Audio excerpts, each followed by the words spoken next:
খালি বর্ডার বন্ধ হয়ে গেছে, আলু পেঁয়াজ পচতেছে, ভয়ে এখন কান্নাকাটি আরম্ভ করেছে, আমরা না খেয়ে মারা যাব। আমাদের এতদিন ভয় দেখাতো যে আমরা দিন না খেয়ে মারা যাব যদি খাবার না পাঠায়। আরে ভাই, আমাদের ঈমান যাই আছে, এই ঈমানের উপরে ভিত্তি করে আমরা বলতে পারি আমাদের মুসলিম জাতির বছরে 1 মাস না খেয়ে থাকা ফরজ। আর আমাদেরকে আপনারা খাবারের ভয় দেখান, এখন নিজেরা পেছে পড়েছে মরে। আমরা আহ্বান জানাচ্ছি, যেহেতু প্রতিবেশী এই হিসাবে উগ্রপন্থীদেরকে সারা ভারতবর্ষ মিলে থামাবেন। যে যে ধর্মে অনুসরণ করেন, কিন্তু এই উগ্রদের, এই জঙ্গিদেরকে থামান। তাম দুনিয়ার নিকৃষ্ট জাতিতে আপনাদের কিন্তু পরিণত করে দিচ্ছে। ডোনাল্ড ট্রাম্প পর্যন্ত 7-8 দিন আগে রেগে গেছে, কারণ খ্রিস্টান 2টা যুবতী মেয়েকে ভারতের মাটিতে ওরা একেবারে উলঙ্গ করে হাঁটিয়েছে। ট্রাম্পের এটা মনে নেই? ঠিক আছে, এজন্য অলরেডি ঘোষণা দিয়েছে না কয়দিন আগে, যে জানুয়ারির 20 তারিখে আমার শপথ নেওয়ার পরে আমার মেয়েকে যারা উলঙ্গ করে রাস্তায় হাঁটিয়েছে, আমার বোনকে, আমার মাকে, সেই ভারতের 16 লাখ লোক আমার দেশে আছে আমেরিকা, এখান থেকে সব পাঠিয়ে দেব। দাদার এবার ধুতি সামলাতে জীবন বের হয়ে যাবে। এজন্য উল্টাপাল্টা জায়গায় হাত দিয়েছেন, এতদিন মিথ্যা ছড়িয়েছেন আমাদের দেশে সাম্প্রদায়িক সম্প্রীতি নেই, এখানে সংখ্যালঘু নির্যাতন হয়। এটা ডাহা মিথ্যা কথা। বলেন, ভয়েস অফ আমেরিকা, মাইক্রোসফট, এগুলো সব খ্রিস্টানরা চালায়। তাদের কথাগুলো শোনেন তো কি রিপোর্ট দিচ্ছে। আগস্টের 5 তারিখের পর থেকে আজ 4 মাস হয়ে গেল। এই দিনে সবচাইতে বেশি, এই 4 মাসে, এই 15.5 বছরের ভেতরে যারা অন্য ধর্মে আছে তারা সবচাইতে বেশি নিরাপদে আছে। আপনারা মিথ্যা ছড়িয়ে কি করবেন? এই তো আজ 4 দিন না 5 দিন আগে পঞ্চগড় এবং মাগুরা, এই 2 জেলা থেকে 2টা মহিলা গিয়েছিল ভারতে চিকিৎসা নেওয়ার জন্য। সাংবাদিক, ওই যে মলম সাংবাদিক, যেটা হকার, এই হকারের আর এক বন্ধু আছে, সে বলছে, বলেন আমার মেয়েকে বাংলাদেশে রেপ করেছে, আমাদের পূজা পার্বণ করতে দেয় না, আমরা আর টিকতে পারলাম না, এই জন্য আমরা চলে এসেছি। ও মেয়েটা পুরা উল্টিয়ে গেছে, এই কি বলিস, আমরা এসেছি আমার মেয়ের হাতের চিকিৎসা করাতে, আর কিসের পূজা পার্বণ করা? আগস্টের 5 তারিখের পর থেকে সবচাইতে বড় নিরাপদে আছি আমরা বাংলাদেশে। এই জন্য মিথ্যার কেউ এখন খেতে চাচ্ছে না, সব প্রমাণ হয়ে গেছে।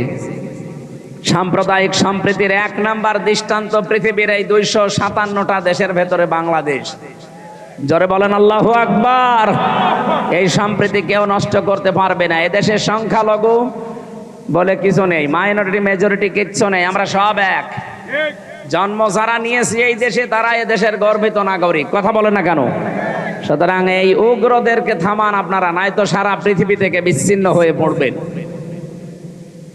যদি 7 সিস্টার ভেঙে যায়, যেহেতু বিশ্বে এখন 257টা 263টা রাষ্ট্র হয়ে যাবে, এই 263টা রাষ্ট্রের যেখানে আপনি বাস করেন, সেখানেই আপনাকে বিশ্ব নবীকে নেতা মানা লাগবে। وَإِذَا حَكَمْتُمْ بَيْنَ النَّاسِ أَن تَحْكُمُوا بِالْعَدْلِ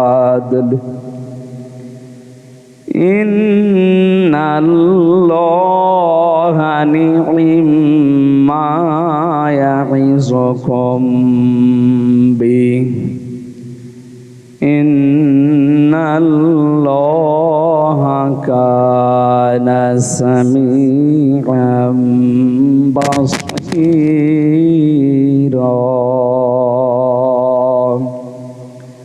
صدقت يا ربنا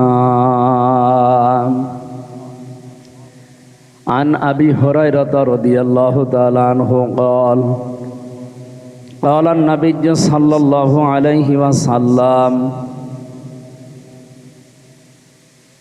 الجهاد في سبيل الله عليكم بالجهاد في سبيل الله فإنه باب من أبواب الجنة إلى آخر الحديث رواه ابن ماجه وقال تعالى في شان حبيبي ما كان محمد أبا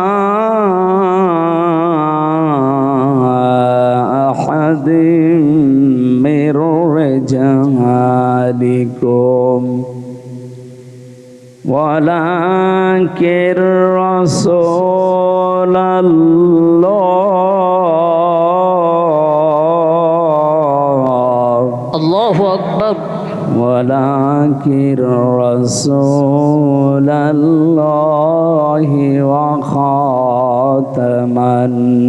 النبيين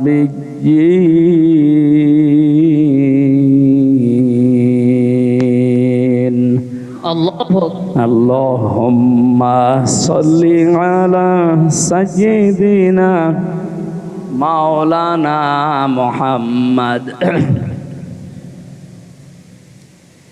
রিভাব দেন, হ্যাঁ রিভাব দেন।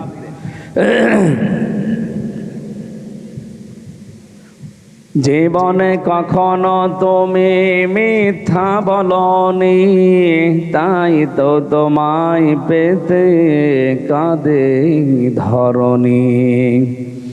তোমারই মতো নেতা পেলেও গো ফুটতো সুখেরি গোলাপ চামেলি বকুল।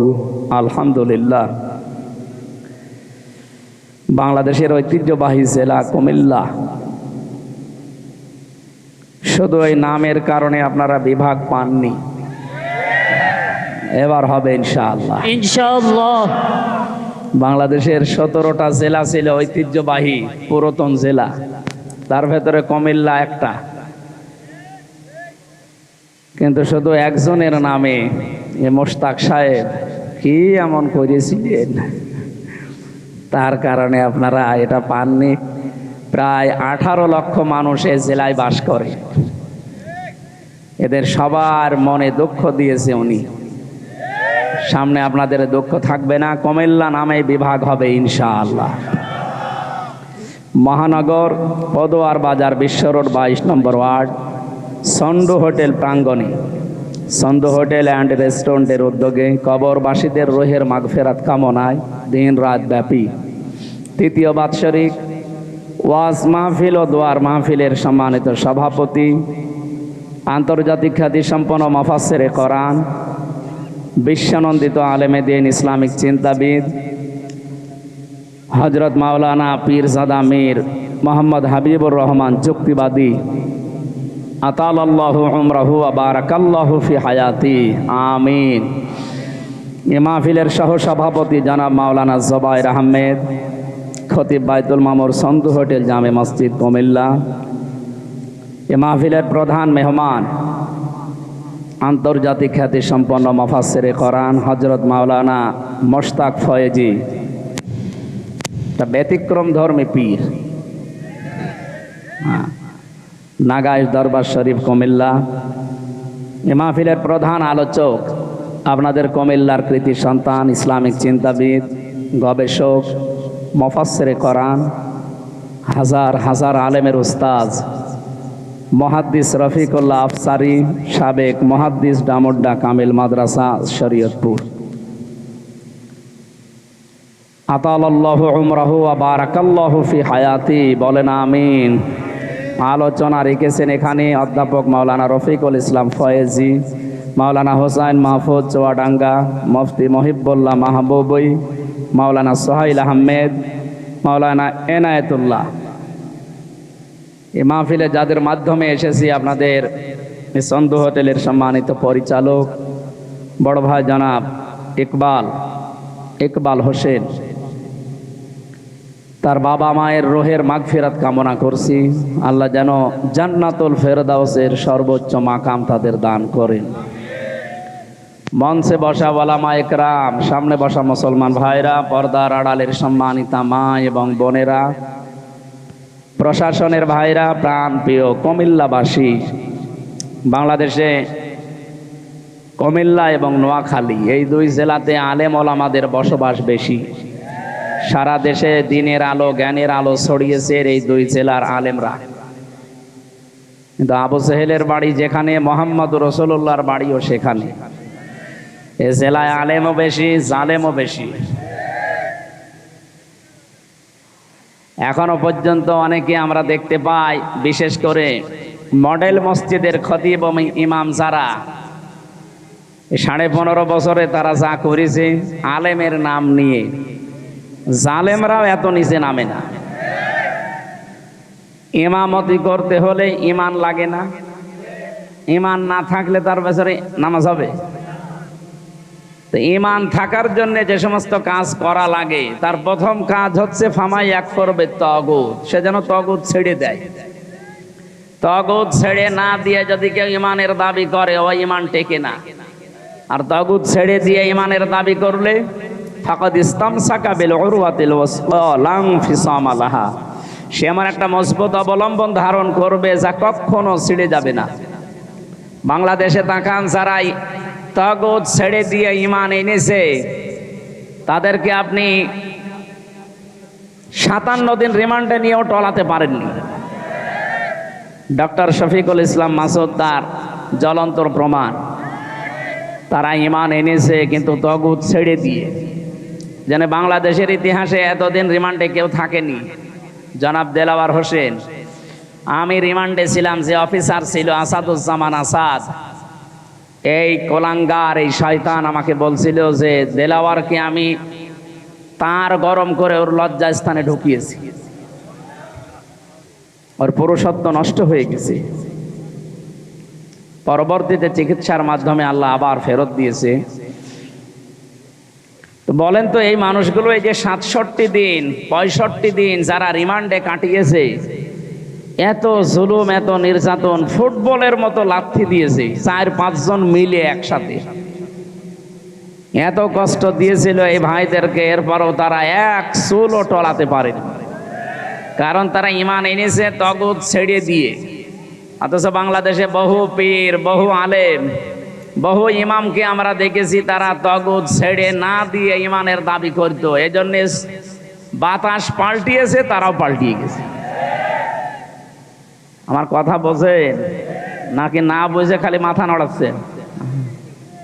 হ্যাঁ, আশা করছি আপনি বুঝেছেন। সুতরাং যাদের ঈমানই নেই, মান রাআ মিনকুম মুনকারান ফালিয়ুগায়্যিরহু বিয়াদিহি ফাইল্লাম ইয়াস্তাতি' ফাবিলিসানিহি ফাইল্লাম ইয়াস্তাতি' ফাবিকলবিহি ওয়া যালিকা আযআফুল ঈমান, রাহুল বুখারী। হযরতে আবু সাঈদ খুদরি রাদিয়াল্লাহু তাআলা আনহু থেকে বর্ণিত, তিনি বলেন, কেউ যদি শরীয়ত বিরোধী, মানবতা বিরোধী কোনো কাজ দেখে, সেজন্য হাতের দ্বারা এটা বন্ধ করে। হাত মানে শুধু এই হাত না, এটা ক্ষমতার হাত, আইনের হাত, প্রভাব প্রতিপত্তির হাত, টাকা পয়সার হাত।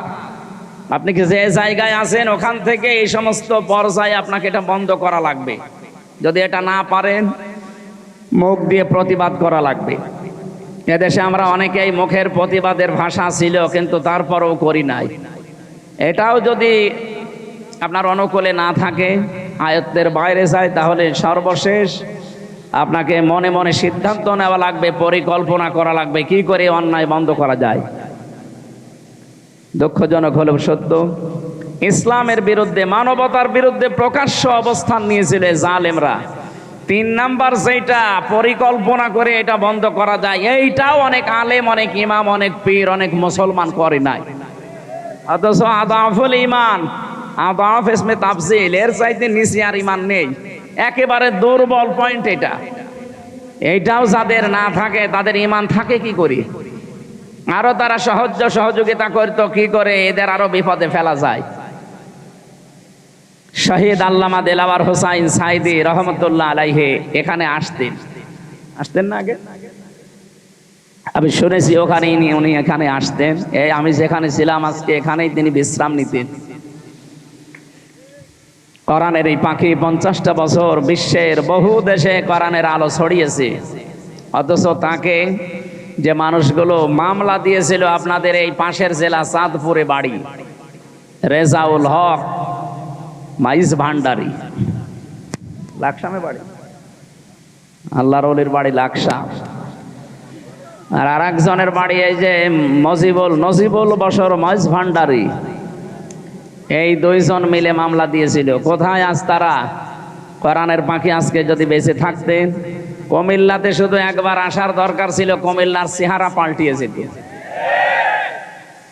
আল্লাহর এই ওলির সাথে জেলখানায় আমি দেখা হয়েছিল, আমার মাথায় হাত দিয়ে বলেছে, কখনো সত্য কথা বলতে ভয় পাবা না। 10 মিনিট আমি ছিলাম তার কাছে, 10 মিনিটে আমার মনে হয় 50টা উপদেশ আমারে দিয়েছিল। কয়েকটা আমার মনে আছে, তার ভেতরে এইটা, পরিস্থিতি যত কঠিন হোক হেকমাতের নাম নিয়ে কখনো সত্য কথা বলতে পিছপা হবা না।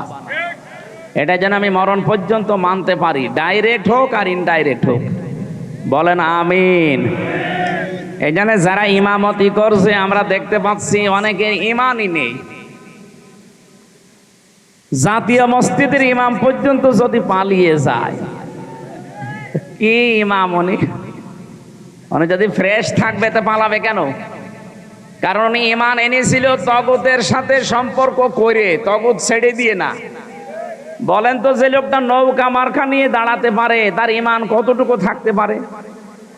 আমি ভাই কাটসাট কথা বলছি, আমি কিছু লোকাতে পারি না। যে লোকটা নৌকা মার্কা নিয়ে দাঁড়াতে পারে তার ইমান থাকার কথা। তার সম্পর্কই তো তগুতের সাথে, তগুতের সাথে সম্পর্ক থাকলে তার ইমান আনা হয়নি। আল্লাহ এজন্য প্রথমে শর্ত দিয়েছেন, ফামাই ইয়াকফুর বিত্তাগুত ওয়া ইউমিন বিল্লাহ। ইমান যদি কেউ আনতে চায় প্রথম নম্বরে তাকে তগুত ছেড়ে দেওয়া লাগবে।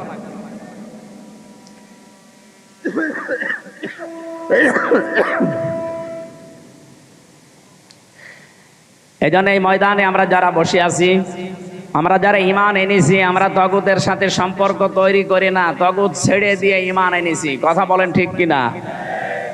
যে আল্লাহ আমাদেরকে দল মত জাতি বর্ণ ধর্ম নির্বিশেষে আজকে অনুষ্ঠানে নিয়ে আসলেন, খুশি হয়ে বলেন আলহামদুলিল্লাহ।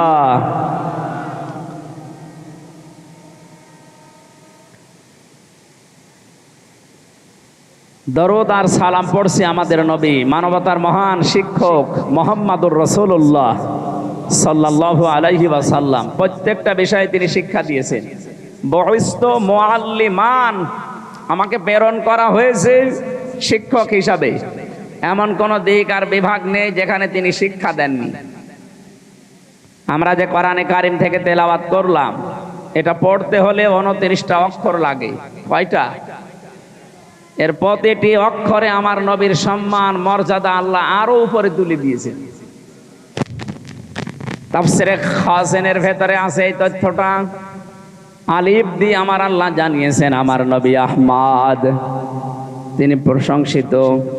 বা দিয়ে আল্লাহ জানিয়েছেন আমার নবী বাশির, তিনি সুসংবাদদাতা। তা দিয়ে আল্লাহ জানিয়েছেন আমার নবী মুত্তাকি, তিনি পরহেজগার। সা দিয়ে তিনি জানিয়েছেন আমার নবী মুদ্দাসির, কম্বলওয়ালা। জিম দিয়ে তিনি জানিয়েছেন আমার নবী জামিল, সুন্দর। হা দিয়ে আল্লাহ বলেন আমার নবী হামিম, তিনি অন্তরঙ্গ বন্ধু। খ দিয়ে জানিয়েছেন আমার নবী খাতামান নাবিয়্যিন, আমার নবী শেষ নবী। এভাবে পড়তে পড়তে আপনি ইয়া চলে যাবেন। ইয়া দিয়ে আল্লাহ ডাক দিয়েছেন ইয়াসিন, হে নেতা। এটা পাবেন তাফসিরে কাবিরে, আল্লামা ফখরুদ্দিন রাজি রাহমাতুল্লাহ আলাইহি লিখেছেন। আল্লাহ পাক বলেন ইয়া হরফে নেদা, ইয়া মানে হে, সিন মানে সাজ্জেদ।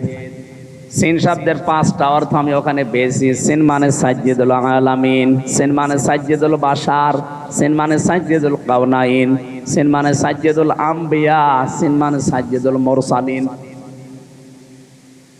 প্রতিটি শব্দের ভেতরে তিনি ব্যাখ্যা দিয়েছেন। আল্লাহ ডাক দিয়েছেন ইয়াসিন, হে নেতা। আল্লাহর ঘোষণা দেওয়া নেতা এই দুনিয়ায় একজনই আছে। এটা যদি অনেকে দুনিয়ার বিষয় মনে করি এড়িয়ে যেতে চায় না, এটা দুনিয়ার বিষয় না। এ সম্পর্ক সব আখিরাতের সাথে। দুনিয়াতে যার নেতা ঠিক নেই ওই মানুষটা জাহান্নামে যাবে। সূরা হুদ 12 নম্বর পারা 12 নম্বর পৃষ্ঠার 1 নম্বর লাইনের 98 নম্বর আয়াত। এটা তাফসিরে ফি জিলালিল কোরআনে আছে। ইয়াকদুমু কওমাহু ইয়াউমাল কিয়ামাতি ফাওরাদাহুমুন নার ওয়া বিসাল বিরদুল মাওরুদ। বলেন আল্লাহু আকবার। আমি যতগুলো তাফসিরে এর সাথে মিলিয়েছি এর বাংলা কথা এই, যে দলের নেতা জাহান্নামে যাবে ওই দলের কর্মীরা ওর সাথে জাহান্নামে যাবে। যদিও আয়াতে রুকুটা আল্লাহ ফেরাউন সম্পর্কে দিয়েছেন, ফেরাউন জাহান্নামে যাবে, ওর অনুসারী যারা ওর পেছনে ছিল সবাইকে আল্লাহ জাহান্নামে পাঠাবে। কিয়ামত পর্যন্ত সেই নেতা জাহান্নামে যাবে, ওর নেতৃত্বে যারা চলবে তারাও জাহান্নামী। এবার আপনি নিজেকে প্রশ্ন করে বলেন তো, এটা দুনিয়ার বিষয় হয় কি করে? ইয়াউমা নাদউ কুল্লা উনাসিম বিইমামিহিম, সূরা বানী ইসরাইলের ৭১ নম্বর আয়াত প্রথম অংশে আছে। আল্লাহ বলেন কিয়ামতে মানুষকে আমি ডাক দেব তার নেতার সাথে। কেন দুনিয়ার বিষয় মনে করে নিজের কপালে আগুন লাগাচ্ছেন? এটা আখিরাতের বিষয়। এইটা আজ আমাদের দেশে ঠিক নেই, এই জন্যই তো চাঁদাবাজি এখনো বন্ধ হচ্ছে না। কি চাঁদাবাজি বন্ধ হয়ে গেছে?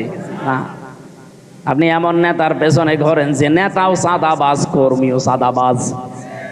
আমি এমন নেতার পেছনে ঘুরি যে নেতা ঘোষণায় দিয়েছে ইসলাম যদি দেশে আসে সর্বপ্রথম বন্ধ করা হবে চাঁদাবাজি। আপনি কিসের নেতা মানেন?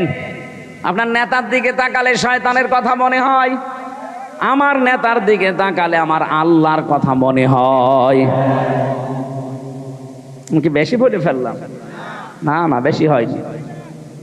এটা দুনিয়ার বিষয় মনে করে এড়িয়ে যাওয়ার কোনো সুযোগ নেই। কিয়ামতে বিচার ব্যবস্থা আল্লাহ বানিয়েই ডাকবে আপনার নেতার সাথে। আগে নেতা, এরপরে কর্মী। আপনার বিবেকে কি বলে? যেদিন আপনার নেতা সামনে থাকবে তার যে চেহারা সুরাত, তার যে চরিত্র আপনি না জানলেও আল্লাহ জানে না। কথা বলেন না কেন? ওরে দেখেই তো আল্লাহর রাগ হয়ে যাবে। আপনার পর্যন্ত আর যাওয়া লাগবে না। তোর সামনে যেটা আছে এটাই তো ২ নাম্বার, তুই মনে হয় ৩ নাম্বার। তা আপনার পর্যন্ত আর বিচারও করা লাগবে না, নেতাকে দেখে সাথে সাথে দিয়ে দেবে। এই জন্য কোরআনে কারিমে আমি যে আয়াত পড়েছি এর পরের আয়াতে আপনি দেখবেন সূরা নিসা ৬০ নাম্বার আয়াত, ৫৯ নাম্বার আয়াত, রব্বুল আলামিন বলেন ইয়া আইয়ুহাল্লাযীনা আমানু আতিউল্লাহা ওয়া আতিউর রাসূলা ওয়া উলিল আমরি মিনকুম। ওহে যারা ঈমানের দাবি করো, আমি আল্লাহর আনুগত্য করো, আমার রাসূলের ইতাআত করো, আর উলিল আমর তোমাদের ভেতরে যারা নেতা নেতৃত্ব দেয় তাদেরকে তোমরা মেনে চলো। কুমিল্লাবাসী কান খাড়া করে শোনেন, এই যে আতিউ, এটা ফেল, এটা ভার্ব, এটা ক্রিয়া। এই শব্দটা আল্লাহ নিজের নামে আর রাসূলের নামে দিয়েছেন, কিন্তু উলিল আমরের আগে তিনি দেননি। মুফাসসিরিন ইকরাম বোঝাতে চেয়েছেন আল্লাহ আর রাসূলকে মানা লাগবে, কোনো প্রশ্ন করা যাবে? আরো জোরে বলেন। আপনার বুঝে আসুক বা না আসুক মানা লাগবে, এইটাই ফাইনাল। কিন্তু উলিল আমর যারা আল্লাহ রাসূলের পরে দুনিয়ায় নেতৃত্ব দেবে এদেরকে মানতে হলে মাস্ট বি দেখা লাগবে লোকটা আল্লাহ রাসূলকে মেনে চলে কিনা। আল্লাহ রাসূলকে যদি মেনে চলেও আমার আত্মীয় না হলেও ওইটাই আমার নেতা। আল্লাহ রাসূলকে মানি না, ও আমার বাবা হলেও ওরে আমি মানি না। এটা যত বদ্ধমূল করতে পারবেন দুনিয়ার জীবনে তত শান্তি পাবেন। এইটা আজ বাস্তবতায় আমরা নিতে চাই না, অনেকে ভয় পায় আর বলে যে না হুজুর এটা রাজনীতি, এটা বলার দরকার নেই। এটা না বলতে বলতে তো আজ আমাদের অবস্থা এই পর্যায়ে পৌঁছিয়েছে। আমাদের বউগুলো এখন রাজমিস্ত্রি আর আমরা যোগাইলে কথা বলছে না।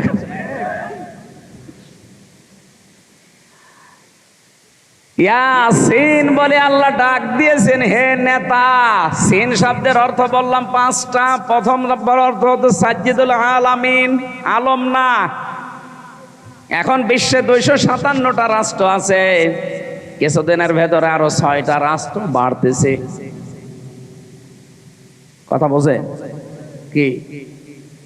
এই যে সেভেন সিস্টার যদি ভেঙে যায়, আরো 6টা রাষ্ট্র বাড়বে। 257 আর 6 কত হয়? কয়দিন পরে পৃথিবীর মানচিত্রে আপনারা দেখতে পাবেন 263টা রাষ্ট্র হয়ে গেছে। কারণ সেভাবে আপনারা পেছনে লেগেছেন, আপনারা ভাঙতে বাধ্য। এতদিন মুসলমানকে গরু খাওয়ার অপরাধে জবাই করেছেন, আমরা কিছুই বলি নাই, কিন্তু এখন আপনারা আল্লাহর ঘর ভাঙা আরম্ভ করেছেন। আপনার পূর্বপুরুষের দিকে তাকান। আব্রাহা আল্লাহর ঘর ভাঙতে এসে কাসফিম মাকুল হয়ে গেছে। কথা বলে না কেন? আপনাদেরকে আল্লাহ ঘুষি বানিয়ে ফেলবে, টুকরা টুকরা করে দেবে। আজকেও সকালে দেখেন একটা মসজিদ ভেঙেছে শয়তানরা। বিশ্বের দিকে তাকালে আমরা দেখি কেউ মাটির নিচে গ্যাস পায়, তেল পায়, সোনা পায়, লোহা পায়, আরো শয়তানরা শুধু মন্দির পায়। আমরা যদি এখন বলি ঢাকার স্বামীবাগের ইসকন মন্দির 500 বছর আগে এখানে মসজিদ ছিল, আমরা ভেঙে দেব, কি করবেন আপনি? বাবরি মসজিদ ধোয়া তুলে আপনি ভেঙে দিলেন। আজকে সকালবেলা এক হিন্দুর বক্তব্য শুনেছেন, মোদির বিরুদ্ধে এই লোকটা, ভারতে বাড়ি কলকাতায়। সে বলছে কেন এই ধোয়া তুলে মুসলমানদের কলিজায় আঘাত দিচ্ছেন? তাদের বাবরি মসজিদটা ধোয়া তুলে ভেঙে দিলেন। এখনো পর্যন্ত তাদের মসজিদগুলো, আল্লাহর ঘরগুলো ভাঙতেছেন। আমাদের দেবতাকে কেউ গালি দিলে যেমন লাগে, তাদের আল্লাহকে গালি দিলে ওই রকমই লাগে। সব হিন্দু খারাপ না, কিছু উগ্রপন্থী হিন্দু আছে যারা, তাদের জন্য আজ হিন্দুদের বদনাম হয়ে যাচ্ছে। এই জন্য ভারতে যারা শুধু উগ্রপন্থী হিন্দু বাদ দিয়ে যত ধর্মের লোক আছেন, যত জাতির লোক আছেন, তাদের এই মুহূর্তে অন্তত সতর্ক হওয়া দরকার। এই উগ্র হিন্দু জঙ্গি এদেরকে থামানো, নাই তো এদের জন্য আপনি কিন্তু বিশ্বের বুক থেকে বিচ্ছিন্ন হয়ে পড়বেন। একটা প্রতিবেশীর সাথে আপনার মিল নেই, আফগানিস্তানের সাথে মিল নেই, পাকিস্তানের সাথে মিল নেই, নেপালের সাথে মিল নেই, মালদ্বীপের সাথে মিল নেই, ভুটানের সাথে মিল নেই, চীনের সাথে মিল নেই, মায়ানমারের সাথে মিল নেই।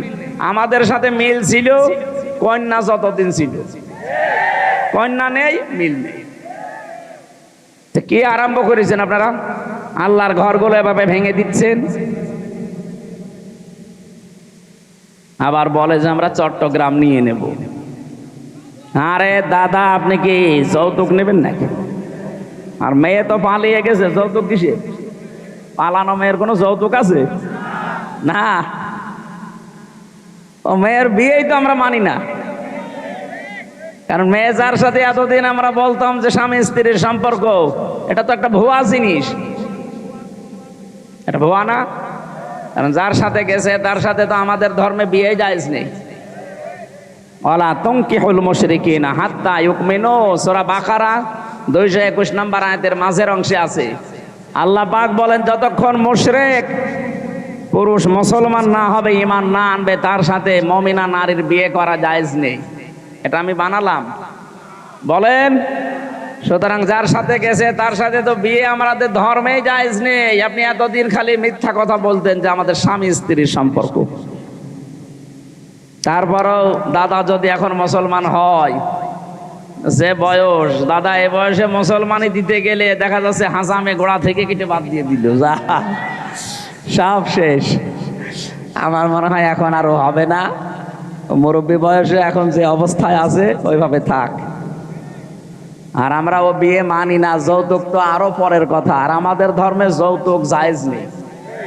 যৌতুক আছে আমাদের ধর্মে, সুতরাং এটা তো দেওয়ার প্রশ্নই আসে না। বাংলাদেশে আমিরে জামাত ডক্টর শফিকুর রহমান উনি ঘোষণা দিয়েছেন, এদেশের 1 ইঞ্চি না হাফ ইঞ্চি জমির দিকে কেউ যদি উল্টা পাল্টা নজরে তাকায়, নিয়ে নেওয়া তো দূরের কথা, শুধু যদি উল্টা পাল্টা নজরে কেউ তাকায় তার চোখ তুলে ফেলা হবে। আর এদেশের 18 কোটি মানুষ যদি জীবন দেয়, 36 কোটি দাদা নিয়ে জীবন দেবে। একজন অন্তত 2 জনের গলা চেপে ধরবো। এই কথা বলছে না কেন? ওদের মরণের খুব ভয়। আমি ভারতের বহু প্রদেশে গেছি। আমার তো আমার মনে হয় 16, 17, 18, 19 এগুলো সবই ওইদিকে কেটেছে। আমি কয়েক মাস ধরে পড়ে থাকতাম ওদের বিভিন্ন প্রদেশে। আমি গেছি, ওদের খুব ভয় মরণের। ওদের সাথে মিশে আমি যা দেখেছি খুব ভয় মরণের। ওয়ালা তাজিদান্নাহুম আহরাসান নাসি আলা হায়াতি ওয়া মিনাল্লাযিনা আশরাকু, সূরা বাকারার ভেতরে আছে। আল্লাহ পাক বলেন ওয়ালা তাজিদান্নাহুম, লামে তাকিদ নুনে সাকিলা। আল্লাহ গ্যারান্টি দিয়ে জানিয়েছেন অবশ্যই আপনি তাদেরকে দেখতে পাবেন জীবনের প্রতি খুব বেশি মায়া তাদের যারা মুশরিক। আমাদের জীবনের প্রতি মায়া না, আমাদের মায়া হচ্ছে জান্নাতের প্রতি। আর ওদের মায়া মরণের একটু ভয় দেখাবেন, পাগল হয়ে যাবে। খালি বর্ডার বন্ধ হয়ে গেছে, আলু পেঁয়াজ পচতেছে, ভয়ে এখন কান্নাকাটি আরম্ভ করেছে, মানে না খেয়ে মারা যাব। আমাদের এতদিন ভয় দেখাতো যে আমরা দিন না খেয়ে মারা যাব যদি খাবার না পাঠায়। আরে ভাই, আমাদের ঈমান যাই আছে, এই ঈমানের উপরে ভিত্তি করে আমরা বলতে পারি আমাদের মুসলিম জাতির বছরে 1 মাস না খেয়ে থাকা ফরজ। আর আমাদেরকে আপনারা খাবারের ভয় দেখান, এখন নিজেরা পেছে পড়েছে মরে। আমরা আহ্বান জানাচ্ছি, যেহেতু প্রতিবেশী এই হিসাবে উগ্রপন্থীদেরকে সারা ভারতবর্ষ মিলে থামাবেন। যে যে ধর্মে অনুসরণ করেন, কিন্তু এই উগ্রদের, এই জঙ্গিদেরকে থামান। তাম দুনিয়ার নিকৃষ্ট জাতিতে আপনাদের কিন্তু পরিণত করে দিচ্ছে। ডোনাল্ড ট্রাম্প পর্যন্ত 7-8 দিন আগে রেগে গেছে, কারণ খ্রিস্টান 2টা যুবতী মেয়েকে ভারতের মাটিতে ওরা একেবারে উলঙ্গ করে হাঁটিয়েছে। ট্রাম্পের এটা মনে নেই, ঠিক আছে। এজন্য অলরেডি ঘোষণা দিয়েছে না কয়দিন আগে, যে জানুয়ারির 20 তারিখে আমার শপথ নেওয়ার পরে আমার মেয়েকে যারা উলঙ্গ করে রাস্তায় হাঁটিয়েছে, আমার বোনকে, আমার মাকে, সেই ভারতের 16 লাখ লোক আমার দেশে আছে আমেরিকা, এখান থেকে সব পাঠিয়ে দেব। দাদার এবার ধুতি সামলাতে জীবন বের হয়ে যাবে। এই জন্য উল্টাপাল্টা জায়গায় হাত দিয়েছেন, এতদিন মিথ্যা ছড়িয়েছেন আমাদের দেশে সাম্প্রদায়িক সম্প্রীতি নেই, এখানে সংখ্যালঘু নির্যাতন হয়। এটা ডাহা মিথ্যা কথা। বলেন, ভয়েস অফ আমেরিকা, মাইক্রোসফট, এগুলো সব খ্রিস্টানরা চালায়। তাদের কথাগুলো শোনেন তো কি রিপোর্ট দিচ্ছে। আগস্টের 5 তারিখের পর থেকে আজ 4 মাস হয়ে গেল। এই দিনে সবচাইতে বেশি, এই 4 মাসে, এই 15.5 বছরের ভেতরে যারা অন্য ধর্মে আছে তারা সবচাইতে বেশি নিরাপদে আছে। আপনারা মিথ্যা ছড়িয়ে কি করবেন? এই তো আজ 4 দিন না 5 দিন আগে পঞ্চগড় এবং মাগুরা, এই 2 জেলা থেকে 2টা মহিলা গিয়েছিল ভারতে চিকিৎসা নেওয়ার জন্য।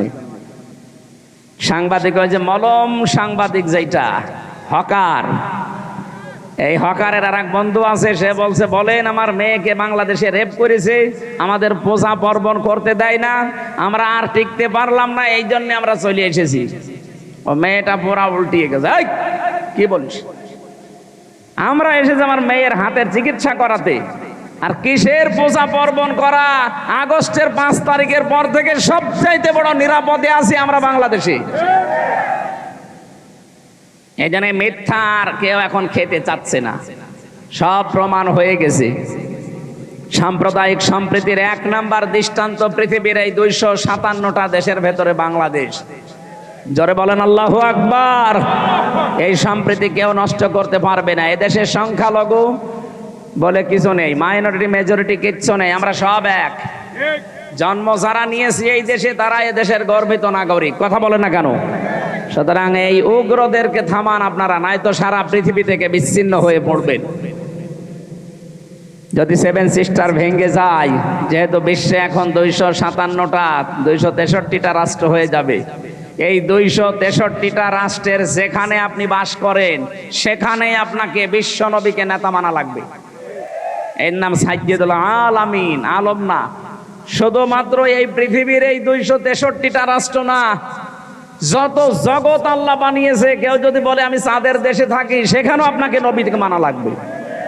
কেউ যদি বলে আমি মঙ্গল গ্রহে থাকি, সেখানেও নবীকে মানা লাগবে। ইয়াতানাজ্জালুল আমরু বাইনাহুন্না, আল্লাহ পাক বলেন প্রতিটি আসমানে আমার বিধিবিধান নাজিল হচ্ছে, যেখানে যেই সৃষ্টি আছে তার জন্য এরকম বিধান আমি নাজিল করি। যেখানেই যাবেন আপনাকে নবী ছাড়া অন্য কাউকে আপনি মানতেই পারবেন না। 2 নম্বরে সাজ্জাদ হলো বাশার, বাশার মানে মানুষ। কেউ যদি বলে আমি মানুষ, মানুষ পদবাচ্যে যারা বিবেচিত, মাস্ট বি তাকে নবীকে নেতা মানা লাগবে। শুধুমাত্র দুনিয়ার এই জগৎ না, মানুষ না, সাজ্জাদুল কাউনাইন বলা হয়েছে 3 নাম্বার। শুধু দুনিয়া না, আখিরাতেও আপনার জন্য আমার জন্য বিশ্ব নবী হবেন একমাত্র নেতা। অন্যান্য যত নবী আছে সবাই অপারগতা স্বীকার করবে, মুহাম্মদুর রাসূলুল্লাহ পড়ে যাবে সেজদায়। 50 বছর কেটে যাবে এক সেজদায়। আল্লাহ পাক বলেন হাবিব মাথা তোলেন, সেজদা থেকে মাথা তোলেন। আজকে আপনি যা বলবেন আপনার সব কথাগুলো আমি আজকে কবুল করে নেব। সুতরাং শুধু এ জগতে কাজে লাগছে তা না, মরণের পরও আমার নবীকে দরকার আছে না নেই? এখনো পর্যন্ত যারা রাজনীতি মনে করে কানে তোলা দিয়ে আছেন, কান একটু ছাড়ান, হাত সরান। শুধু দুনিয়া না, আখিরাতেও কাজে লাগবে। যার সিগনেচার ছাড়া, যার সার্টিফিকেট ছাড়া, যার সুপারিশ ছাড়া কেউ জান্নাতের গেটে যেতে, আরো জোরে বলেন। 4 নম্বরে শুধু আমাদের মানুষের না, উভয় জগতে না, সাজ্জাদুল মুরসালিন যাদের রাসূল আল্লাহ পাঠিয়েছেন তাদের জন্যও তিনি সাজ্জাদ। 5 নম্বরে সাজ্জাদুল আম্বিয়া, শুধু নবীদের না, শুধু রসুলদের না, সবার জন্য তিনি ছিলেন একমাত্র নেতা। হযরতে মুসা আলাইহিস সালাম এত বড় পাওয়ারফুল নবী, আল্লাহর সাথে কথা বলতেন। তিনি যদি এখন বাংলাদেশে আসে আর কেউ যদি মুহাম্মদুর রাসূলুল্লাহকে বাদ দিয়ে মুসা নবীর আদর্শ গ্রহণ করে, নিছক সে জাহান্নামী। কথা বলেন না কেন? কি মনে করেন আপনি বলেন তো? মুসা নবীর মতো এত বড় পাওয়ারফুল নবী এখন যদি আসে, তাকে মেনে নিলে যদি আপনি জাহান্নামে যান, মুসা নবীর চাইতে আপনার বাবা, আপনার স্বামী, আপনার নেতা কি বড় নাকি? কাকে মানেন আপনি? এই মুহূর্ত থেকে এই যে উলিল আমরি মিনকুম যে ব্যাখ্যা বললাম, আতিউ শব্দটা আল্লাহ এই জন্য দেননি কারণ আল্লাহ রাসূলকে মানতে গেলে প্রশ্ন নেই, প্রশ্ন করলে আপনার ঈমান থাকবে না। কিন্তু উলিল আমর যারা দুনিয়াতে যারা নেতৃত্ব দেবে আল্লাহ রাসূলের পরে, সে যেই হোক, আগে দেখতে হবে লোকটা আল্লাহ রাসূলকে মানে কিনা। বুঝেছেন কিনা বলেন এ পর্যন্ত? বুঝেছেন? আপনারা বুঝলে শুধু হচ্ছে না, আমার এগুলো তো বুঝবেই। যতদূর পর্যন্ত এই আওয়াজ যাচ্ছে, রেকর্ড হচ্ছে, তামাম দুনিয়া ছড়িয়ে যাচ্ছে, সবাইকে উদ্দেশ্য করে বলছি আপনার বিবেকটা কাজে লাগাবেন। আল্লাহ আমাদেরকে বিশ্ব নবী মুহাম্মদুর রাসূলুল্লাহ একমাত্র আদর্শ মেনে চলার তৌফিক দাও, বলেন আমিন। ইয়াউমাইযিল লা তানফাউশ শাফাআতু ইল্লা মান আযিনা লাহুর রাহমানু ওয়া রাদিয়া লাহু কাওলা। সূরা তাহা 16 নম্বর পারা 18 নম্বর পৃষ্ঠা 10 নম্বর লাইনের 109 নম্বর আয়াতে আছে। আল্লাহ বলেন সেদিন সুপারিশ কাজে লাগবে না। যার কথা শুনতে আমি আল্লাহ রাজি না হব এবং যার প্র্যাকটিক্যাল লাইফের উপরে আমি আল্লাহ রাজি না থাকব। কুমিল্লাবাসী, নবীজির সুপারিশ যদি আমি আপনি পেতে চাই, আমার জীবনকে আগে পাল্টাতে হবে। জীবন পাল্টানোর যতগুলো নিয়ম নীতি আছে কোরআনে আমি 500 নিয়ম পেয়েছি, তার ভেতরে আজকে একটা বলছি। আমার আলোচনার বিষয় আজকে আমানাত। কি বললাম? বলেন বলেন। মানব জীবনের একটা গুরুত্বপূর্ণ পাঠ এটা। কোরআনে এরকম 500টা পাঠ আছে, এর ভেতরে আজকে আমি একটা বলছি, আমানাত। শব্দটা শুনতে যত সহজ মনে হচ্ছে, বিষয়টা অত সহজ না। এর ভেতরে আমার মনে হয় দুনিয়া আখিরাত সব আল্লাহ লুকিয়ে রেখেছেন। আমানত এমন একটা গুরুত্বপূর্ণ বিষয়, নবী মুহাম্মদুর রাসূলুল্লাহ জানিয়েছেন কিয়ামতের আগে দৃশ্যটা দুনিয়ায় এমন হবে, মাইকিং করেও একজন আমানতদার মানুষ খুঁজে পাওয়া যাবে না। আমার মনে হয় সেই সময় এখন প্রায় চলে এসেছে। আপনি তাকান, এখন মাইকিং করে একটা আমানতদার মানুষ খুঁজে পাওয়া যায় না। অথচ একটা মানব জীবনের গুরুত্বপূর্ণ পাঠ, নবীজিকে মানুষ আমানতদার এই শব্দটা বলে আরবে ডাক দিত। আমানতদার বলতো না, আল আমিন, আস সাদিক, এমনি এমনি বলে নাই। সে জীবনে এত বেশি আমানতের দায়িত্ব পালন করেছেন, নিজের জামাই হযরতে আলীকে মরণের বিছানায় রেখে গেছে, তারপরও আমানতের দায়িত্ব ভুলে যাননি। যেদিন তার বাড়ির চারিদিকে ৪২ জন কাফের রাঙ্গা তরবারি নিয়ে দাঁড়িয়ে আছে, বিশ্ব নবী ডাক দিয়ে বললেন, আলী, চারিদিকে ওরা দাঁড়িয়ে আছে আমাকে হত্যা করার জন্যে। ওই যে ঘরের ভেতরে টোপলা দেখতে পাও, ওগুলো সবই ওদের, যারা আমাকে হত্যা করার জন্য এসেছে। আমি আল্লাহর আদেশ পেয়েছি, এ মুহূর্তে যদি আমি চলে যাই তাহলে আমার আল আমিন নামের কলঙ্ক হয়ে যাবে। আমানতদার আমি, ওরা নিজেরাই আমাকে ডাকে, তাহলে এই আমানতদারের কলঙ্ক হয়ে যাবে। তুমি আমার বিছানার উপরে চাদর মোড়া দিয়ে শুয়ে থাকো, সকালবেলা ওরা এসে যখন আমাকে পাবে না, পাবে তোমাকে। তুমি তখন পাওয়ার সঙ্গে সঙ্গে, যেহেতু নেতার ছেলে, তোমারে হয়তো কিছু বলবে না, তুমি সঙ্গে সঙ্গে আমানতের দায়িত্বটা পালন করার পরে ৩ দিনের মাথায় মদিনায় আমার সাথে দেখা করবা। ও বাংলার মুসলমানেরা, চিন্তা করেন তো, এই কঠিন মুহূর্তে যেখানে জীবন মরণ নিয়ে টানাটানি, সেখানেও নবীজি আমানতের দায়িত্ব হলেন নাই, নিজের জামাইকে মরণের বিছানায় রেখে যাচ্ছেন। অথচ আপনি কি করলেন? এ বিশাল আমানতটা জনগণ আপনাকে দিতে চায়নি, তারপর আপনি নিজে নিজে আমানতদার সেজেছিলেন। কথা বলে না কেন? তিনটা নির্বাচনে আমরা কেউ তাকে জোর করে দিতে চাইনি, তিনি জোর করে আমানতের দায়িত্বটা নিয়েছিলেন। কি করলেন নিয়ে? এই যে চলে গেলেন, কত ঋণ আমাদের মাথার উপরে দিয়ে গেলেন আপনি। এখন এই দেশে একটা মানুষ জন্ম নিলে কমপক্ষে ১,১০,০০০ টাকা তার মাথার উপরে ঋণ। রিপোর্ট দেওয়া হচ্ছে এই দেশে প্রতি বছরে, এই ১৫.৫ বছরে, প্রত্যেক বছরে ৪২,০০০ কোটি টাকা শুধু পাচার হয়েছে। এক দরবেশ সেই টাকা মেরে খেয়েছে ৩৬,০০০ কোটি। এস আলম একটা কোলাঙ্গার ইসলামী ব্যাংক থেকে ৮০,০০০ কোটি টাকা মারিং কাটিং করেছে। এখন অনেককে বলতে শোনা যাচ্ছে, তারা কোন নিয়তে বলছেন আমরা জানি না, যে ইসলামী ব্যাংক একদল নাকি ডাকাতি করেছে। কিসের ডাকাতি? যারা বানিয়েছিল তারা হাতে নিয়ে। ইসলামী ব্যাংক আপনি বানিয়েছেন, এর প্রতিষ্ঠাতা যারা, তাদের দিকে তাকান। ইসলামী ব্যাংক এখন তার মায়ের কোলে ফিরে গেছে। কথা বলেন না কেন? এতদিন তো ডাকাতি হয়েছিল, সেখান থেকে মায়ের কোলে ইসলামী ব্যাংক ফিরে গেছে। যাদের চরিত্র ওই রকম, তারা ওই রকম কথা বলতে পারে। যাদের চরিত্রের ভেতরে ওই রকম মারিং কাটিং, কথা বলছেন না কেন? আমরা তো ঘোষণায় দিয়ে দিয়েছি, আমাদের চরিত্রের ভেতরে কোনো মারিং কাটিং করার অভ্যাস নেই। যদি দেখাতে পারেন যে ১ টাকা কেউ মেরে খেয়েছে, শুধু প্রমাণ দেন। কি করে দেখেন। 2টা মন্ত্রী ছিল, ১ টাকা পর্যন্ত দুর্নীতি করেছে, প্রমাণ আজও কেউ দিতে পারেনি। এরপরে আবার কি দেখানো লাগবে আপনাকে? বলে কিছু দেখান। কি দেখাবো এর চাইতে? মন্ত্রীর জায়গায় থেকে যদি ৪ আনা কোনো দুর্নীতি না পায়, এ বাংলাদেশের ইতিহাসে প্রথম যে মন্ত্রণালয় চালানোর পরে আবার কিছু টাকা বেঁচে গেছে, ওগুলো ফেরত দিয়েছে। কে দেবে বলেন? এই কুমিল্লা সাক্ষী কিছুদিন আগে নেতা এসেছিল, 5টা মোবাইল পাওয়া গেছে, সেটা আবার ফেরত দিয়ে দিয়েছে। বাংলাদেশের ইতিহাসে দেখান তো, এর সাথে কি দেবে চরিত্রের মাধুর্যতা? আবার এই ঝঞ্ঝা বিক্ষুব্ধ পৃথিবীতে, যেখানে একেবারে চরিত্র ঠিক রাখাই কঠিন, সেখানে এই মানুষগুলোই মোবাইল ফেরত দিয়ে যায়। যেখানে ৫,০০০ টাকার ২০,০০০ টাকার মোবাইল ফেরত দিতে পারে, এরকম মানুষের কাছে কোটি টাকা দিলেও এরা ফেরত দেবে।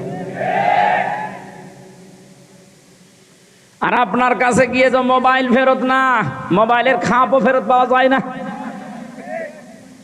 আর আপনি শুধু ফতোয়া দেন, না ইসলামী ব্যাংক ডাকাতি হয়ে গেল। ডাকাতি এতদিন হয়েছিল, এখন তার মায়ের কাছে ফিরে এসেছে।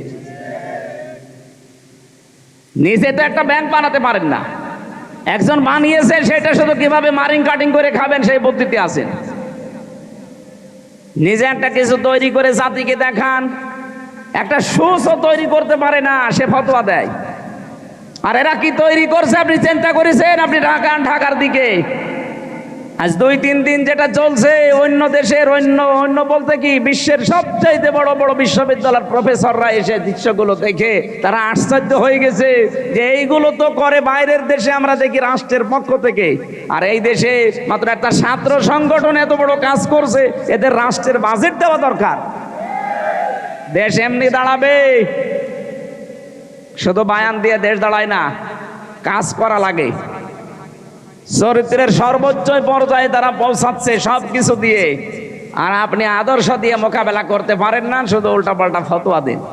জনগণ এখন আর ওই আগের 5 তারিখের আগে নেই, অনেক আগে আগস্টের 5 তারিখ পার হয়ে গেছে। কথা বলেন না কেন? নারায়ে তাকবীর, নারায়ে কথা বলতে দেন, কথা বলতে দেন। কুমিল্লাবাসী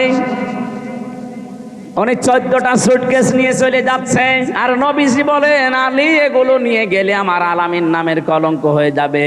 আপনি এতগুলো সুটকেস নিয়ে চলে গেলেন, আপনার মুসলমান নাম আপনার হাজি নামের কলঙ্ক হইল না? সারা দুনিয়া থেকে এই যে এখন প্রকাশ হয়ে গেছে আমার দেশের মাধ্যমে, আপনি 14টা সুটকেস নিয়ে চলে গেছেন। পাইলটকে জিজ্ঞাসা করছে বাক্সগুলো উঠেছে, বলছে হ্যাঁ ম্যাডাম চলো। একটা মানুষকেও কিছু জিজ্ঞাসা করলেন না, কথাও বললেন না কারোর সাথে। আপনার এত দরকার সুটকেসের? যাওয়ার সময় যদি কাওয়া কাকু কেউ বলতো যে কাওয়া চলে গেলাম, কিছুই বলে নাই। আমারও বলি যে আমার বলতে পারতো না যে 3 বছর জেল খাটালাম, কিছু মনে করো না, মাফ করে দিও, চলে গেলাম। এই কথা বলে না কেন? তাও বললো না। তো দোয়া চাবে যাইনি, ওই সময় তো বাইরে ছিলাম। আপনার সুটকেস এত দরকার যে সুটকেসের খবর নিয়েছে, এগুলো উঠেছে বিমানে, হ্যাঁ চলো এবার যান, ওগুলো নিয়ে চলে যান। আপনার নামের কলঙ্ক হয়ে গেছে, আপনি হাসি না, আপনি পাঁচি। আপনাকে মুসলমান বলতেও মানুষের ঘৃণা হয় এখন। কথা বলে না কেন? নবীজির কাজ ছিল মানুষের বোঝা বহন করে দেওয়া, মানুষের বোঝা হালকা করা, আর আপনি মানুষকে বোঝা দিয়ে গেলেন। এই 2780 জন মানুষ এখন হাসপাতালে কাতরাচ্ছে, কারো হাত নেই, পা নেই, চোখ নেই, অন্ডকোষ উড়ে গেছে। এগুলো তার পরিবারের জন্য, সমাজের জন্য, দেশের জন্য বোঝা না? এই বোঝাটা তো আপনি দিয়ে গেলেন। আপনি যদি চলেই যাবেন তো কয়েকদিন আগে গেলে তো এই বোঝাগুলো এ দেশ এখন আর বহন করা লাগে না। কথা বলে না কেন? কোটি কোটি টাকা ঋণ দিয়ে গেলেন আমাদের দেশে, চলেই যাবেন তো আগের থেকে চলে যেতে পারলেন না? এই মহাসাগরে আমাদেরকে ভাসিয়ে রেখে গেলেন।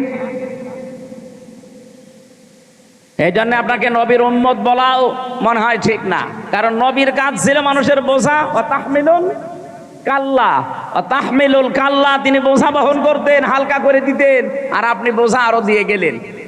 ইন্নাকা লা তাসিলুর রহিমা, হে নবী আপনি ভয় পাবেন না। কিসের ভয় আপনার? আপনি তো মানুষের সম্পর্ক ঠিক রাখেন। আর 15.5 বছরে কার সাথে আপনার সম্পর্ক আছে বলেন? কোন আলেমের সাথে আপনার সম্পর্ক নেই। যেগুলো আলেম নামে সম্পর্ক ছিল সবগুলো জালেম। এই ফরিদউদ্দিন মাসউদ একটা টাটকা নির্ভেজাল জালেম। ওইটা কোরআনের পাখির নামে ও ফাঁসির আদেশ চেয়েছে শাহবাগে গিয়ে, ওটারে আলেম বললে গোনা হবে। যেই দিন এরকম উল্টাপাল্টা কাজ করেছে, আর একজনকে দেখতাম বাইতুল মোকাররমের ইমাম, কওমি জননী নাম দিয়েছে জালেমাকে। ওই দিন 76 জন আলেম আমার সাথে জেলখানায়, কওমি মাদ্রাসার মাওলানা মামুনুল হক সহ প্রত্যেকে বরদোয়া দিয়েছে যে করলো কি এই লোকটা। হ্যাঁ, শাপলা চত্বরে হাজার হাজার মানুষকে যায় যে মহিলার ইঙ্গিতে দুনিয়া থেকে বিদায় করে দিল, আর আমরা এখনো পর্যন্ত যে মহিলার ইঙ্গিতে জেল খাটতেছি জেনার তহমত মাথায় নিয়ে। মামুনুল হকের মামলা কি ছিল? ব্যভিচারের মামলা। জেনার মামলা দিয়েছে আমার নামে, আর আমার জাতি ভাই হয়ে ওই জালেমাকে নাম দিচ্ছে কওমি জননী। ওই দিন একেবারে সারা দিন সারা রাত ধরে শুধু জেলখানে ওর নামে বরদোয়া হয়েছে। এগুলোকে জালেম বলবেন না আলেম বলবেন কোন কারণে আপনি? এই আলেম নামে জালেমদের সাথে আপনার সম্পর্ক, কোন আলেমের সাথে আপনার সম্পর্ক ছিল না। আরো আলেমদেরকে ধরে ধরে কাউকে গুম করেছেন, কাউকে খুন করেছেন, কাউকে আটক করে রেখেছেন বছরের পর বছর। নিজেই আমার রিমান্ডে বলতো যে অফিসারগুলো যে আপনার কোনো দোষ নেই, আমরা জানি, তে আমার দোষ নেই, আপনারা নিজেরাই বলছেন, এভাবে আমাকে এত কষ্ট দেন কেন? এভাবে টাঙিয়ে রাখেন আপনাকে, আমার মাজায় দড়ি বাঁধা, মনে হচ্ছে ছাগল বেঁধে রেখেছে। আপনি হাসতেছে। আমি আর যাই হয় আমার নামের আগে একটা আলেম লিখা নেই। কথা বলেন না কেন? কিয়ামতে আল্লাহ আলেমদেরও যখন বিচার করবেন, হাদিস চারিদিকে ঘিরে নেবেন কুদরতের কাপড় দিয়ে, যেন অপমান বেশি না হয়। আর আপনি অপমান আরো যেন বেশি হয় সেই কাজ করেছেন। কালো কাপড় দিয়ে চোখ বাঁধা, হাত পেছনে বাঁধা, সামনে বাঁধলে তো হয়, পেছনে বাঁধে যেন হাত কেটে যায়। আবার ডান্ডা বেড়ি লাগানো পায়ের সাথে। আমার এমনি শরীর চলে না, 3টা বছরে তো কোনো চিকিৎসা দেননি। এই অবস্থায় যদি হাত বাঁধা, পা বাঁধা, চোখ বাঁধা, আবার মাজায় দড়ি দেওয়া, কি শুরু করেছেন? আবার মাথার উপরে টুপি দিয়ে দিত, হেলমেট, বুকে একটা কিছু দিত যেন কেউ গুলি না মারে। এই যে ভণ্ডামিগুলো শুরু করেছিলেন আলেমদের সাথে, সম্পর্ক আপনার কার সাথে ছিল? দেশের মানুষ আন্দাজে আপনাকে নাম দিত মানুষ কন্যা। যারা সামনাসামনি এরকম প্রশংসা করতো, কই তারা আজকে? আজ সবগুলো আপনার বিরুদ্ধে বলছে। এই যে পলক, কথা বলেন না কেন? ইন্টারনেট বন্ধ করে দিয়েছিল আপনার ইশারায়, পলক এখন সব বলে দিচ্ছে। তাও তো এখনো পলককে ডিম দেয়নি, ডিম দিলে সব বলে দেবে। সম্পর্ক যারা ঠিক রাখে মানুষের সাথে, বিশেষ করে আত্মীয়তার সম্পর্ক, রক্তের সম্পর্ক, তাদের কোনো ভয় নেই। আর যারা এই সম্পর্কগুলো আরো নষ্ট করে, তাদের ভেতরে আল্লাহ ভয় ঢুকিয়ে দেয়। এমন ভয় দিয়েছে দুপুরের খাবার খাবে সময় পাই, খালি বলেছিল 5 মিনিট, তারপরও সময় দেয়নি। বলে না সে সময়ও নেই, ভয়তে আগেই পালিয়ে গেলেন। পৃথিবীতে যারা পালিয়ে যায় তারা আবার ফিরে আসে, এরকম ইতিহাস আমি পড়িনি। 805 বছর আগে পালিয়েছিল লক্ষণ সেন, আজও ফিরে আসেনি। এসেছে, চলে গেছে, হারিয়ে গেছে। কিছুদিন আগে আশরাফ ঘানি পালিয়েছিল, ফিরে এসেছে। কথা বলেন না কেন? মালদ্বীপের রাজা পালিয়েছিল, শ্রীলঙ্কার রাজা, ফিরে এসেছে? না, ফিরে আসার ক্ষমতা এখন আর নেই। এই যে আসাদ, বাশার আল আসাদ চলে গেছে, আসতেছে আর, আপনিও গেছেন আর আসবেন না। আপনার কথা মতো অনেকে এই দেশকে উস্কানিতে পা দিয়ে বিভিন্ন জায়গায় অঘটন ঘটাচ্ছে। এদেশের মানুষ কিন্তু সত্যি কথা বলছি, এখন আর আগস্টের 5 তারিখের আগে নেই। কেউ উস্কানিতে পা দিয়ে যদি এই দেশকে অস্থিতিশীল করার চেষ্টা করেন, এ দেশটা এখন ছাত্র জনতা আমাদেরকে আমানত দিয়েছে। এই আমানতের খেয়ানত আমরা করতে, আরো জোরে বলেন করতে।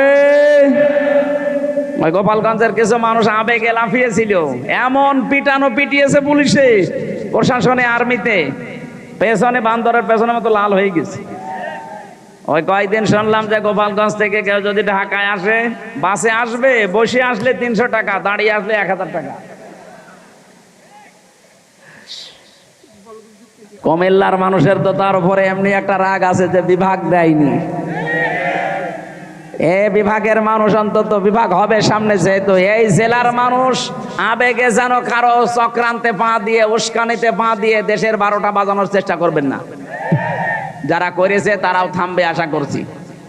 এদেশে আমরা এখন সব এক, শুধু ওই 14 দল বাদ দিয়ে বাকি আমরা যারা আছি সবাই মাজলুম। এখন যদি কোনো ঝামেলা তৈরি করেন না, জাতি কিন্তু আপনাকে ক্ষমা করবে না। এই জন্য আমানতের দায়িত্ব নবী নিজে জীবন দিয়ে পালন করছিলেন, আর আপনি আমানতের দায়িত্ব পেয়ে সবগুলো নিয়ে খেয়ানত করে চলে গেলেন। আপনি নবীর উম্মত দাবি করতে পারেন না, এর পরের গুলো তো একটাও মানেন না। আল্লাহ রাব্বুল আলামিন বলেন, ইন্নাল্লাহা, অবশ্যই আমি আল্লাহ, ইয়া'মুরুকুম, তোমাদেরকে আদেশ করছি, আন তুআদ্দুল আমানাতি ইলা আহলিহা, তোমাদের যাবতীয় আমানতকে তার প্রাপকের কাছে পৌঁছিয়ে দেবা। এখানে গচ্ছিত যে আমানতটা আছে এইটার কথা বলা হয়েছে। তাফসীরে ইবনে কাসিরের ভেতর থেকে শোনাচ্ছি, হযরতে ওসমান ইবনে তালহা রাদিয়াল্লাহু তাআলা আনহা, তার ঘটনা এই আয়াতের ভেতরে আছে। নবীজি মক্কা বিজয় করলেন, নিজে উঠের উপরে চড়ে তাওয়াফ করলেন, লাঠি দিয়ে হাজরা আসওয়াদকে তিনি স্পর্শ করলেন। এরপরে হযরতে তালহা ওসমান ইবনে তালহাকে ডাক দিয়ে বললেন, এই নাও চাবি, কাবার এই চাবি। দরজা খুলে তিনি 2 রাকাত নামাজ আদায় করে চাবিটা দিয়ে দিলেন। বলেন, কিয়ামত পর্যন্ত তোমার বংশের কাছে এই আমানতটা থাকবে। এই আয়াতটা তিনি ওই সময় তেলাওয়াত করে জানালেন, অবশ্যই আল্লাহ নির্দেশ দিয়েছে তার আমানতকে তার প্রাপকের কাছে পৌঁছিয়ে দাও। আমানতের কথা কেন বারবার বলছি? আমার এই জীবনে আমি কোরআনে কারিমে পড়াটা পড়ে আমানত পেয়েছি প্রধানত 27 প্রকার। কত? আপনি কি ঘুমাচ্ছে? 27 প্রকার আমানতকে দুনিয়ায় আপনাকে পালন করে দেখানো লাগবে। তার প্রথম প্রকার আমানত হচ্ছে আপনার জীবনটা। এটা আল্লাহ পাক পক্ষ থেকে আপনাকে একটা আমানত দিয়েছেন, মন মতো আপনি ব্যবহার করতে পারবেন না, এমনকি নিজের অঙ্গ প্রত্যঙ্গ যা আছে একটা নিজে নষ্ট করে ফেলতে পারেন না। এটা আমানতের খেয়ানত হবে। অলাদ তুহলিকু আনফুসাকুম, সূরা বাকারার ভেতরে আছে আয়াতটা, বাংলা অর্থ হচ্ছে নিজেদেরকে নিজেরা ধ্বংসের ভেতরে ফেলে দিবা না। সুতরাং এই বডিটা যেহেতু আল্লাহর পক্ষ থেকে আপনার কাছে আমানত, এই আমানতটা রক্ষা করার জন্য অবশ্যই এই বডির খেয়াল রাখা লাগবে। যারা এই বডিকে নষ্ট করে ফেলেন বিড়ি সিগারেট, এরপরে এই যে গাঁজা খেয়ে মদ খেয়ে নেশা ভান করে আপনি কিন্তু ধরা খেয়ে যাবেন। এখন থেকে সতর্ক হয়ে যাবেন, আমার এই বডিটা আল্লাহর আমানত, আমি এই বডিটা নষ্ট হয় এমন কোন কাজ বলেন বলেন। চোখ আপনার কাছে আমানত, এমন দিকে তাকাবেন না যেখানে তাকালে আমানতের খেয়ানত হয়। আজ অনেক মানুষ আমার মোবাইলে মেসেজ পাঠায়, হুজুর 2 বছর বিয়ে হয়েছে, নিজের বউ আর ভালো লাগে না, অন্যের বউ দেখলে খুব ভালো লাগে। এটা একটা রোগ। এটা কি? এটা ভালো লাগার পেছনে কারণ আছে। আমি 2টা ঔষধ বলছি, এখন থেকে শুরু করে মরণ পর্যন্ত মাত্র 15 দিন একটু মেনে চলেন, দেখবেন 15 দিন পরে অন্যের বউ দেখলে আপনার মেজাজ খারাপ হয়ে যাবে, নিজের বউ দেখলে আপনার আকর্ষণ বাড়বে। কোরআনে কারীম সূরা নূর 18 নম্বর পারা 12 নম্বর পৃষ্ঠার 7 নম্বর লাইনে 30 নম্বর আয়াতে আছে ঔষধ। কুল্লিল মুমিনিনা ইয়াগুদ্দু মিন আবসারিহিম ওয়া ইয়াহফাযু ফুরুজাহুম যালিকা আযকা লাহুম ইন্নাল্লাহা খাবীরুম বিমা ইয়াসনাউন। রব্বুল আলামিন বলেন, নবী আপনি মুমিন পুরুষদেরকে বলেন তারা যেন চক্ষুকে নিম্নগামী করে রাখে পরনারী দেখলে। 14 জন নারী বাদ দিয়ে দুনিয়ায় যে মহিলা আপনার সামনে পড়ুক না কেন, মাস্ট বি আপনাকে চোখ নিচের দিকে করা লাগবে। আপনি একটু 15 দিন মেনে চলেন, মাত্র 15 দিন। 14 জন পুরুষ মহিলা বাদ দিয়ে যত মহিলা দুনিয়ায় আছে দেখলে আপনি চোখ নিচের দিকে করবেন। 2 নম্বরে লজ্জা স্থানের হেফাজত করবেন। মেয়েরা যদি কারো সাথে মোবাইলেও কথা বলেন, মা বোন যারা শুনতে পাচ্ছেন, প্রথম নাম্বারে আপনার কথা হবে মোবাইলে, খুব শর্টকাট কথা। যদি কারো সাথে বলেন, 14 জন পুরুষের সাথে আপনি কথা বলতে পারেন, এই 14 জনের বাইরে যদি কাবা শরীফের ইমামও কল দেয়, আপনি মোবাইলে কথা বলবেন খুব শর্টকাটে। 2 নম্বরে ভাষা হবে রুক্ষ সূক্ষ্ম। কথা বুঝতেছেন? এগুলো না, আপনার কথাবার্তারা শুনে আরো অনেকে দেখি চলে আসে, আপনার কাছে আসতে চায়। আজ পরিবার অবক্ষয়ের পেছনে কারণ আমার মনে হয় মোবাইলের এই উল্টাপাল্টা কথাগুলো। প্রতিদিন দেখবেন অনশন করছে মেয়েরা, 2-3 বাচ্চার মা এসে চলে এসেছে আফসারি সাহেবের বাড়ি। কি অনশন? বিয়ে করা লাগবে। কেন? এই মোবাইলের ব্যবহারটা সঠিক হওয়া লাগবে। 15 দিন মাত্র একটু চেষ্টা করেন, 15 দিন পরে একটা অনির্বচন সুখ আপনার মনের ভেতরে আল্লাহ দান করবে। শব্দটা কি বললাম? একটা অনির্বচন সুখ আপনি পাবেন। পাখির বাচ্চারা দেখবেন, মুরগির বাচ্চা যখন এর ডানার নিচে আশ্রয় নেয়, ওর পালক পর এত মোলায়েম, এত সফট, এত কোমল, একটার সাথে যখন আরেকটা লেগে যায়, ওর নিচে যখন চিল কাকের থেকে বাঁচার জন্য আশ্রয় নেয়, এই বাচ্চারা যখন দেখে যে মায়ের পালক একটার সাথে আর একটা লেগে গেছে, এটা সফট কোমল এমন সুন্দর একটা নিচের জায়গা হয়ে যায়, ওখানে এই কম পালকের সাথে আর একটা পালক লাগলে একটা ঘর্ষণ লাগে, ঘর্ষণ। ওটাকে বাংলায় অনির্বচন সুখ বলে। তখন বাচ্চারা কিচির মিচির আওয়াজ দেয়। তাফসিরে আমি পড়েছি, কোন মানুষ যদি সত্যি 15 দিন পর্যন্ত আল্লাহর এই দুইটা ঔষধ পালন করতে পারেন, তখন দেখবেন জায়েজ জিনিসের প্রতি আপনার আকর্ষণ বেড়ে যাবে, অন্যায় কোনো অবৈধ জিনিস দেখলে আপনার রাগ হবে। আমরা এটা চাই না? কথা বলেন। যাদের মোবাইলে এমন কোন কারো নাম্বার লেখা আছে যে নাম্বারে কথা বলা আপনার জন্য জায়েজ না, এরকম মোবাইলে যদি কারো সাথে কথা বলে থাকেন, সেটিং করে থাকেন, এক্ষুনি ওই নাম্বার ডিলিট করে দেন। এখনই ডিলিট করে দেন। এটা একটা আমানত আপনার জন্য। এই আমানত রক্ষা করেন। 15 দিন আমি সময় দিলাম, আল্লাহর কসম আমি নিজে পরীক্ষা। 15 দিনের ভেতরে মাস্ট বি আপনাকে আল্লাহ একটা পরিবর্তন এনে দেবে।